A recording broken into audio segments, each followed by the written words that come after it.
পরিস্থিতিতে আমরা তার অকাল মৃত্যুর জন্য একত্রিত হতে পেরেছি, সেই জন্য সবাইকে আমি শুভেচ্ছা জানাচ্ছি আমার তরফ থেকে।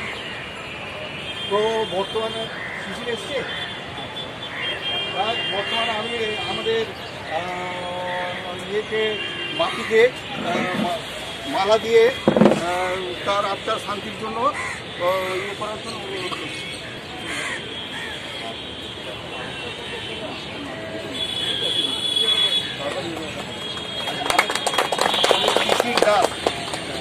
ওনাকে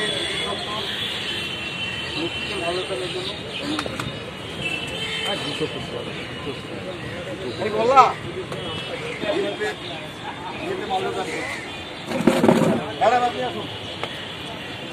কেলোর কীর্তি বাপিদা করবেই করবে।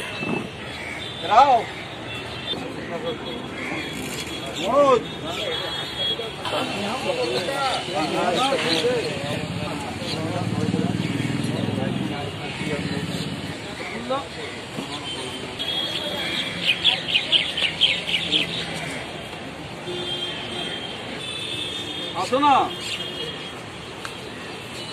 জন্য এবং বিশেষ করে আমাদের সহকর্মী, প্রিয় সহকর্মী দিলীপ দত্তর জন্য তার আত্মার শান্তি কামনার্থে আমরা প্রত্যেকেই 1 মিনিট নীরবতা পালন করি।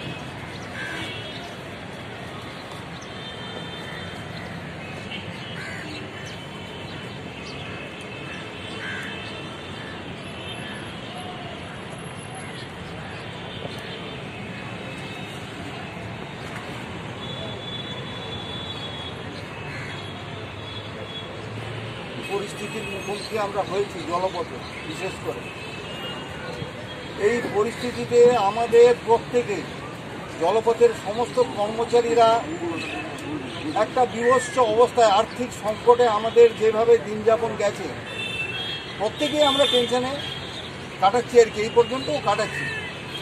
বিগত দিনে আমাদের মানে এই প্যান্ডামিকের জন্য যখনই আমাদের লকডাউন শুরু হয় তার পরবর্তী পরিস্থিতিতে মাইনে নিয়েও একটা টাকা থাকলেও আমরা 2 মাস, একটা মাস তো আমরা 11 তারিখ না 12 তারিখে মাইনা পাই, কিন্তু তখন আমাদের কোম্পানির ঘরে টাকা ছিল। যাই হোক, তারপরে আমাদের টাকা নেই। এরকম পরিস্থিতিতে আমরা যে ধরনের রোজগার করি, আমরা আমাদের সার্ভিসটা বিগত 40 বছরের হলেও আমি মানে 80 সালে আমি জুন মাসে এখানে মানে আমার পার্মানেন্ট হচ্ছে 30শে জুন, আমি মে মাসের 2 তারিখ থেকে 80 সাল থেকে চাকরি করছি এখানে।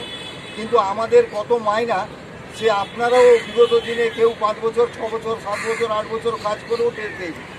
তো এরকম একটা পরিস্থিতির মধ্যে আমাদের যে দুর্গতি গেছে এই প্যান্ডামিকের জন্য, আমাদের সার্ভিসটা বন্ধ হয়ে যাওয়ার জন্য আমরা আর্থিক সংকটের মুখোমুখি হয়ে প্রত্যেকেই কম বেশি ভুগেছি।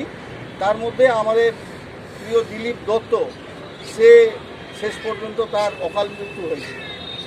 তো এর থেকে দুঃখ বিষয়ে আর কিছু হবে না। আমাদের এই আরও 2 জনের ফ্যামিলিতেও এই ধরনের গণ্ডগোল ঘটেছে, সেগুলো আমি বলছি না, সবাই জানেন। তো যাই হোক, আমি একটাই কথা বলবো সবাইকে, যে আমরা বিগত দিনে এই পরিস্থিতিতে আমরা নিজেরা নিজেদের মতো যে ধরনের আন্দোলন হোক, যে গাইডলাইন থাকুক আর নাই থাকুক, কিছু খারাপ কিছু ভালোর মধ্যে দিয়েও আজকে আমরা বেতনটা মোটামুটি আপডেট হয়েছে।